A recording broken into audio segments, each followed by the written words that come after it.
Currently, we are reading Anne of Green Gables, a book that I hadn't read before that is really lovely, and I am so taken with Anne, who is such a delight. I hope you're enjoying her as much as I am. Welcome to a fireside reading of Anne of Green Gables by Lucy Maud Montgomery. Chapter 13, The Delights of Anticipation.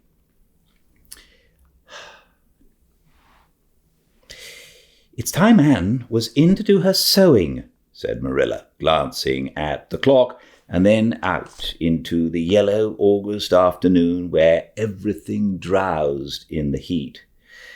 "She stayed playing with Diana more than half an hour more than I gave her leave to, and now she's perched out there on the woodpile talking to Matthew, 19 to the dozen, when she knows perfectly well she ought to be at her work. And of course he's listening to her like a perfect ninny. I never saw such an infatuated man. The more she talks and the odder the things she says, the more he's delighted, evidently. Anne Shirley, you come right in here this minute, do you hear?" A series of staccato taps on the west window brought Anne flying in from the yard, eyes shining, cheeks faintly flushed with pink, unbraided hair streaming behind her in torrents of brightness. "Oh, Marilla!" she exclaimed breathlessly. "There's going to be a Sunday school picnic next week in Mr. Harmon Andrews's field right near the Lake of Shining Waters. And Mrs. Superintendent Bell and Mrs. Rachel Lynde are going to make ice cream. Think of it, Marilla, ice cream! And oh, Marilla, can I go to it?" "Just look at the clock, if you please, Anne. What time did I tell you to come in?" 2 o'clock, but isn't it splendid about the picnic, Marilla? Please, can I go? Oh, I've never been to a picnic. I've dreamed of picnics, but I've never... "Yes, I told you to come in at 2 o'clock, and it's 2:45. I'd like to know why you didn't obey me, Anne." "Why? I meant to, Marilla, as much as could be, but you have no idea how fascinating Idlewild is. And then, of course, I had to tell Matthew about the picnic. Matthew is such a sympathetic listener. Please, can I go?" "You'll have to learn to resist the fascination of idle, whatever it is you call it. When I tell you to come in at a certain time, I mean that time and not half an hour later. And you needn't stop to discourse your sympathetic listeners on your way, either. As for your picnic, of course you can go. You're a Sunday school scholar, and it's not likely I'd refuse to let you go when all the other girls are going." But, faltered Anne, "Diana says that everybody must take a basket of things to eat. I can't cook, as you know, Marilla, and I don't mind going to a picnic without puffed sleeves so much, but I'd feel terribly humiliated if I have to go without a basket. It's been preying on my mind ever since Diana told me." "Well, it needn't prey any longer. I'll bake you a basket." Oh, you dear good Marilla. Oh, you are so kind to me. Oh, I'm so much obliged to you." Getting through with her O's, Anne cast herself into Marilla's arms and rapturously kissed her sallow cheek. It was the first time in her whole life that childish lips had voluntarily touched Marilla's face. Again, that sudden sensation of startling sweetness thrilled her. She was secretly vastly pleased at Anne's impulsive caress, which was probably the reason why she said brusquely, There, never mind your kissing nonsense. I'd sooner see you doing strictly as you're told. As for cooking, I mean to begin giving you lessons in that some of these days, but you're so feather-brained, Anne, I've been waiting to see if you'd sober down a little and learn to be steady before I begin. You've got to keep your wits about you in cooking and not stop in the middle of things to let your thoughts rove all over creation. Now, get out your patchwork and have your square done before tea time." "I do not like patchwork," said Anne dolefully, hunting out her work-basket and sitting down before a little heap of red and white diamonds with a sigh. "I think some kinds of sewing would be nice, but there's no scope for imagination in patchwork. It's just one little seam after another, and you never seem to be getting anywhere. But of course, I'd rather be Anne of Green Gables sewing patchwork than Anne of any other place with nothing to do but play. I wish time went as quick sewing patches as it does when I'm playing with Diana, though. Oh, we do have such elegant times, Marilla. I have to furnish most of the imagination, but I'm well able to do that. Diana is simply perfect in every other way. You know that little piece of land across the brook that runs up between our farm and Mr. Barry's? It belongs to Mr. William Bell, and right in the corner there is a little ring of white birch trees, the most romantic spot, Marilla. Diana and I have our playhouse there. We call it Idlewild. Isn't that a poetical name? I assure you it took me some time to think it out. I stayed awake nearly a whole night before I invented it. Then, just as I was dropping off to sleep, it came to me like an inspiration. Diana was enraptured when she heard it. We have got our house fixed up elegantly. You must come and see it, Marilla, won't you?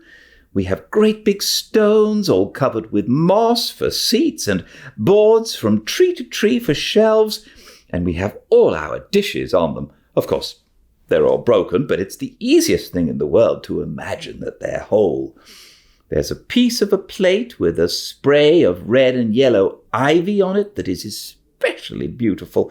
We keep it in the parlor, and we have the fairy glass there, too. The fairy glass is as lovely as a dream. Diana found it out in the woods behind their chicken house.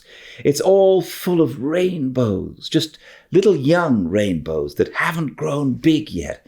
And Diana's mother told her it was broken off a hanging lamp they once had, but it's nice to imagine the fairies lost it one night when they had a ball. So we call it the fairy glass. Matthew is going to make us a table. Oh, we have named that little round pool over in Mr. Barry's field Willowmere. I got that name from out of the book Diana lent me. That was a thrilling book, Marilla. The heroine had 5 lovers. I'd be satisfied with one, wouldn't you?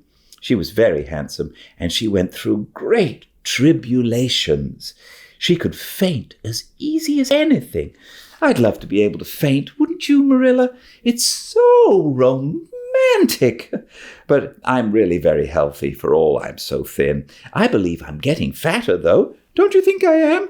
I look at my elbows every morning when I get up to see if any dimples are coming. Diana is having a new dress made with elbow sleeves. She's going to wear it to the picnic. Oh, I do hope it will be fine next Wednesday. I don't feel that I could endure the disappointment if anything happened to prevent me from getting to the picnic. I suppose I'd live through it, but I'm certain it would be a lifelong sorrow.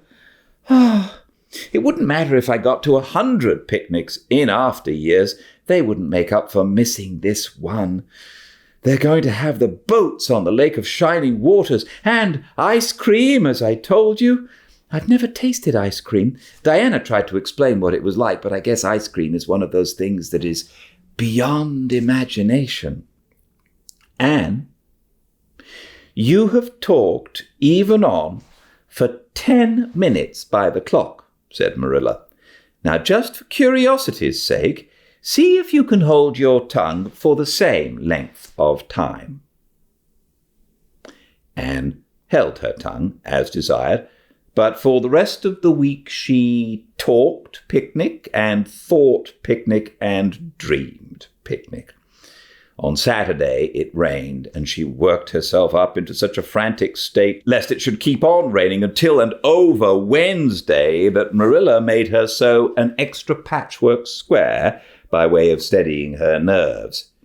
On Sunday, Anne confided to Marilla on the way home from church that she grew actually cold all over with excitement when the minister announced the picnic from the pulpit. "Such a thrill as went up and down my back, Marilla. I don't think I'd ever really believed until then that there was honestly going to be a picnic. I couldn't help fearing I'd only imagined it. But when a minister says a thing in the pulpit, you just have to believe it." "You set your heart too much on things, Anne," said Marilla with a sigh. "I'm afraid there'll be a great many disappointments in store for you through life."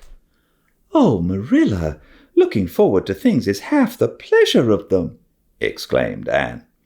"You mayn't get the things themselves, but nothing can prevent you from having the fun of looking forward to them. Mrs. Lynde says, 'Blessed are they who expect nothing, for they shall not be disappointed.' But I think it would be worse to expect nothing than to be disappointed." Marilla wore her amethyst brooch to church that day, as usual. Marilla always wore her amethyst brooch to church. She would have thought it rather sacrilegious to leave it off, as bad as forgetting her Bible or her collection dime. That amethyst brooch was Marilla's most treasured possession. A seafaring uncle had given it to her mother, who in turn had bequeathed it to Marilla. It was an old-fashioned oval containing a braid of her mother's hair, surrounded by a border of very fine amethysts. Marilla knew too little about precious stones to realize how fine the amethysts actually were, but she thought them very beautiful and was always pleasantly conscious of their violet shimmer at her throat, above her good brown satin dress, even although she could not see it. Anne had been smitten with delighted admiration when she first saw that brooch. "Oh, Marilla, it's perfectly elegant, that brooch. I don't know how you can pay attention to the sermon or the prayers when you have it on. I couldn't, I know. I think amethysts are just sweet. They are what I used to think diamonds were like. Long ago, before I'd ever seen a diamond, I read about them, and I tried to imagine what they would be like. I thought they would be lovely, glimmering, purple stones. Then I saw a real diamond in a lady's ring one day. I was so disappointed I cried. Of course, it was very lovely, but it wasn't my idea of a diamond. Will you let me hold the brooch for you for 1 minute, Marilla? Do you think amethysts can be the souls of good violets?